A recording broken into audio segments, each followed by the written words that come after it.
Hello, what's up mga ka-wonder? Ngayong araw nga pala ay papasok ng aking mahalan at tinanong ko siya kung gusto niya nga ba ng pansit canton, at ang sabi niya man sa akin ay oo daw, gusto niya daw ng pansit canton. Kaya naman dali-dali akong bumili kay Ate Roda ng pansit canton. So ayan na nga, nakabili na ako ng pansit canton at lulutuin na natin habang siya ay naliligo.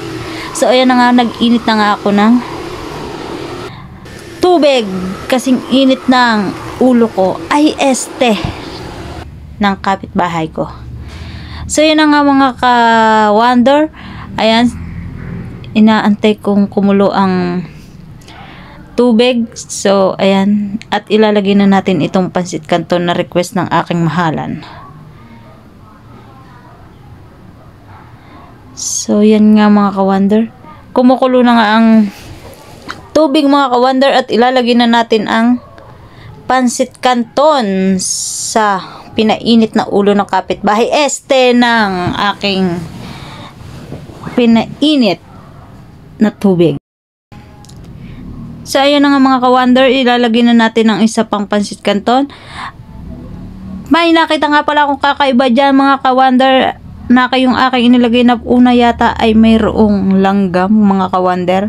Akin nga tinignan ay hindi pala, nagkamali lang pala ako mga ka-wonder. Tinignan din nga ng aking mahalan kung ano nga ba yung aking tinatanggal doon. At ayun na nga mga ka-wonder, sa pagpapatuloy ng ating video ay hinaluhalo ko na nga ang pansit mga ka-wonder, at habang inaantay na ilagay yung isa. So ayan na nga mga ka-wonder, ilalagay ko na yung isa pa. Dahil yan dalawa kasi yan mga ka-wonder, yung isa ay chili mansi at yung isa ay kalamansi. Dahil nga mga ka-wonder, ako nga po pala para sa inyong kaalaman ay hindi kumakain ng kahit na anong maanghang mga ka-wonder. So ayan, para lang makain ko mga ka-wonder yung pansit canton, so inaluan namin niya ng hindi maanghang at maanghang para may konting anghang lang. Ano daw? Maanghang, tas hindi ba anghang, may kunting anghang, ano daw, napakagulo talaga. So yun na nga mga ka-wonder, kinuha ko na ang salaan at tanggalan na natin ng tubig. So yun na nga mga ka-wonder, hindi ko na pinakita na natanggalan ko na ng tubig. Ayan, at ayan na nga mga ka-wonder, nilalagay ko na ang seasonings ng mga niluto kong pansit canton na paborito ng mahal.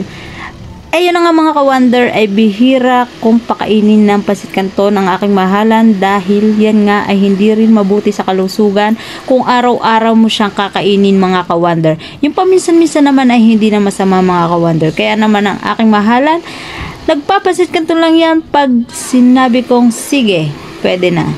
Kasi sa loob siguro ng isang buwan, isang beses lang siya nagpapansit canton mga ka-wonder. Kung dati, araw-araw siya nagpapansit canton, ngayon, once a month na lang. Or, minsan, twice a month. Basta hindi siya araw-araw mga ka-wonder. Dahil ang pagkain ng mga instant ay kadalasan hindi nakakabuti sa ating katawan. At yan nga ang aral ngayong araw na ito mga ka-wonder. At ayan na nga, nilagay ko na ang seasonings ng ating pansit canton at pinaghalo-halo ko na ito, pinaikot-ikot gaya ng pagpapaikot sa iyo ng ex mo. Ayuts, walang ganun. Ay inay. Ayun na nga mga ka-wonder, pagkatapos kong halu-haluin at paikot-ikutin kagaya nga ng ginawa sa iyo ng ex mo, ay aantayin na lang natin ang mahalan ko.